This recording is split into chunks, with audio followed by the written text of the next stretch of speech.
I just came over here to sit down, get the 460 started, go ahead and take it out and do a nice little walk around video. But with any car, you know there can be problems. In this one, she's not starting. And when I say not starting, I'm not getting a crank, I'm not getting anything, the ignition will turn on, but I'm not getting anything else. Come check it out. All right, so as you can see, the ignition, it will turn on.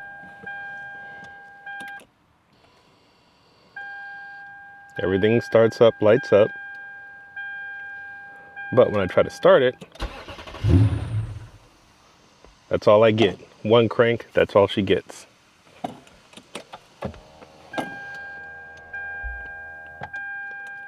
I'll try it again. Foot on the brake. There's nothing. Now I've even tried to get my scan tool to hook up, but my scan tool won't connect with the ECU. So I don't know what's going on. Well, I shouldn't say that. I've had this problem for the past 2 days, and I've actually already ordered some parts. So what I think the issue is, after doing my own research, it's the fuel pressure sensor that is not allowing the engine to crank, and it's also creating an issue where the scan tool won't connect with the computer. So I'm gonna have to go ahead and replace that before I can get this thing started. So let's go ahead and let's walk around a little bit about what we're going on. I also want to take some time to update everyone on what's going on with the GS. I just got some new parts in for the GS, so I want to unbox those. You know, it's just a little update video. So I appreciate you coming along for the ride. I'm gonna take you along for the ride as I try to fix this car, get it going, and then we'll just kind of go from there. This is the life, this is what happens, but you know what? You just kind of push through and you always find a way. That's what I do. I find a way to make it all right for me. I'm gonna find a way to make it all right for you. All right, let's go ahead and pop the hood.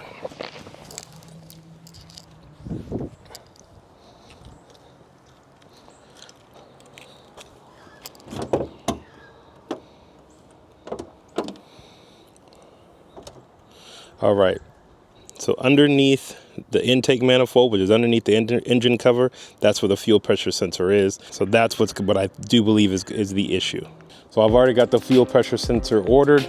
I've also got the gasket that I need to replace, and there's a couple of gaskets I'm gonna have to replace. And I also think the valley plate underneath the intake manifold is leaking as well. So we'll go ahead and take a look at that. But in the meantime, let's just go ahead and let me get you an update on what I got going with the GS back here. I'm excited. Got some new parts in for the GS, so let's go ahead and let's do an unboxing. We'll get back to this We'll get back to the 460 in another day. What's going on, everybody? I'm back, so is the GS. Today is about the GS. So today I want to do an unboxing. I just got the air suspension in, so I'm going to go ahead and unpack that so I can show you what I have for that.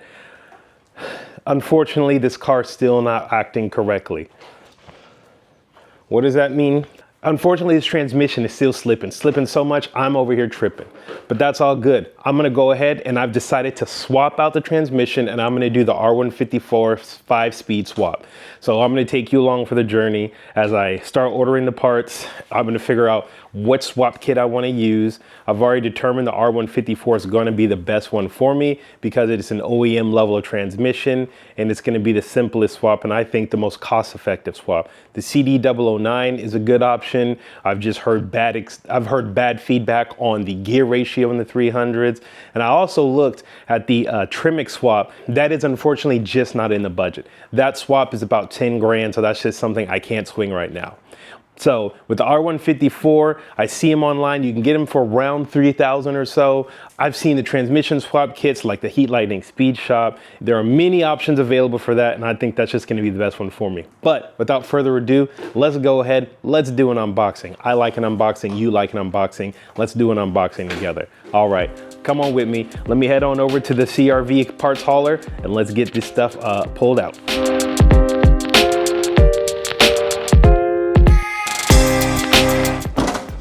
Early Christmas.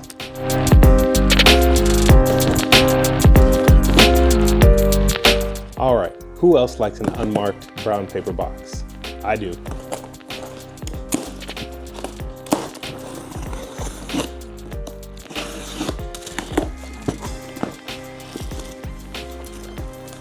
All right, so we've got the spanners and wrenches, so you already know that this is suspension related.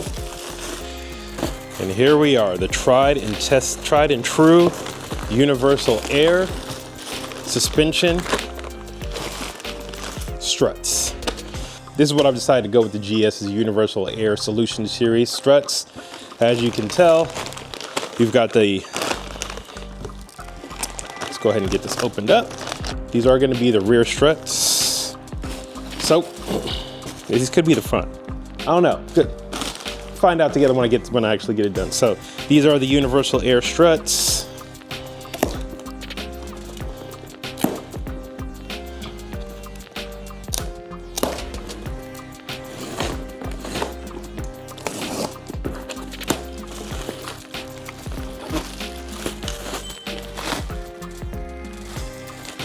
And these are the rears.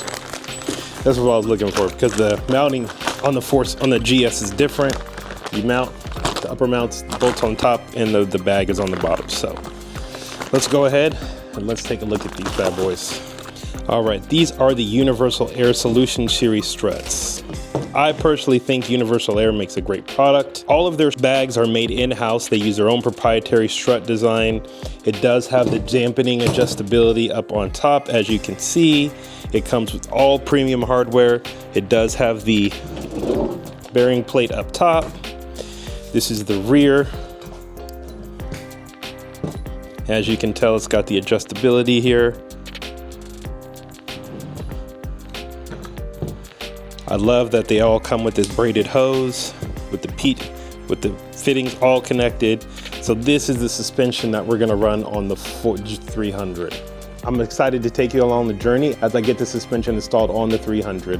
I'm also gonna be cutting the fenders and test fitting the wheels. I've been waiting to get the suspension so I can air it out, so I can get the tires on the wheels so I can see exactly how it's gonna sit flush. So this is an exciting project. I'm really, really excited about this one. This has actually been something I've wanted since high school. When the GS first came out, I fell in love with this. This is actually my third GS, so I'm a bit of a GS fanboy. But this one right here, this is gonna be the full holy grail GOAT build for me. It's just gonna represent what the company is, the parts that I can get. It's really gonna walk you through my mind and why I'm so methodical with some of the stuff that I do. But let's go ahead, let's walk around the car again, because I've also got some other parts and goodies that I haven't showcased to you, but I think now's a good time. So as I come around the back here, you'll notice the stacked exhaust. This is the Amgain exhaust for this car. This exhaust is actually discontinued. I was able to find one in Japan, so I got it shipped over. It's sitting a little off because this car currently has some sort of straight pipe muffler hack job, so it's not sitting exactly in the OEM location. But that's all right. I actually have an Apex World Sport exhaust system for this car, but what I'm going to do is I'm going to cut off the rear mufflers and I'm going to go ahead and have the flanges put on so that I can run this exhaust. So it's going to have a full Apex cap back to the Apex rear, to the Amgain rear section. Just one of the custom touches. As you can see, I've got the full VIP Generations kit. Excuse the mess. I've got the trunk wing, the roof spoiler. I've already got the ulterior motive flares on it. As you can see, I've got a whole car full of parts. This thing isn't in the best condition. I mean, it's a good, decent condition, right? The interior is in good condition. I've got a new steering wheel to replace the cracked one. I've got the Amgain wing. I've got a Junction Produce bonnet spoiler. Here's my roof wing. That is the air tank for the air suspension. I already have the air controller in there. I've got some Tom's parts. I've got new window visors. I've got the upgraded LED tail lights. As we go around the front here, PMD. As we go around the front here, you can see I've got the K-brake hood, I've got the Amgain fenders, the full VIP Generations front bumper, I've got the flares, we're gonna get that custom. We've got these trash wheels. These are just the throwaway wheels that came with the car. Thank God we'll be upgrading those. I'm probably gonna be doing the GS460 front brake upgrade, considering that I have the calipers from my 460, because now that I have the big brakes on it, so I'm probably going to run the 460 front calipers.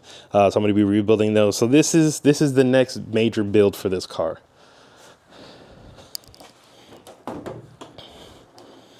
Oh shit, 2JZ. So the motor is strong. Nothing wrong with the motor. I've got the Tom's upper strut bar. This is the factory strut bar. This was a factory option when this car first came out, so it's kind of nice to see that, but I will be swapping it out for the Tom's bar. I've already got the Tom's filter in there, some Tom's parts. I'm going to be swapping out the radiator, doing some upgrades, performance upgrades, you know, just doing what I do. We've got these crazy custom headlights that I'm going to throw away. I'm going to start from scratch. I've already got a set of headlights. I don't know if you can see them back there, but I've got a set of headlights that I'm doing a retrofit on. So that's going to be exciting. All right, so that's a quick one on this one. I've already gone over the 460. I'm at the home garage. This is where I'll be working on the 460 and the 300. The shop right now just isn't big enough for me to work on cars there. So that's just where I have some parts storage in the showroom and all that. But at home, that's where I do the work on these cars. So it's exciting. We're gonna get started on this here in the next week or so. I've got to get the 460 going, got to get that fixed, got to get that running. So yeah, that's just what I'm doing. So I appreciate you watching the video. It's a short one. I look forward to coming back to you again. Please, as they always say, like, comment, share, subscribe, support your automotive YouTuber. I'm trying to be the next big one. No, not really. I'm just trying to bring you guys some great automotive content with some of the chassis that I love. It's not just limited to VIP. I'm also a diehard Honda fan, so I've got a Honda build coming up that I'm going to be working on probably in the next year or so, and just anything else I've got going on. So, all right, everybody, check you later. This is Keith from PMD VIP coming at you. I'll check you next time.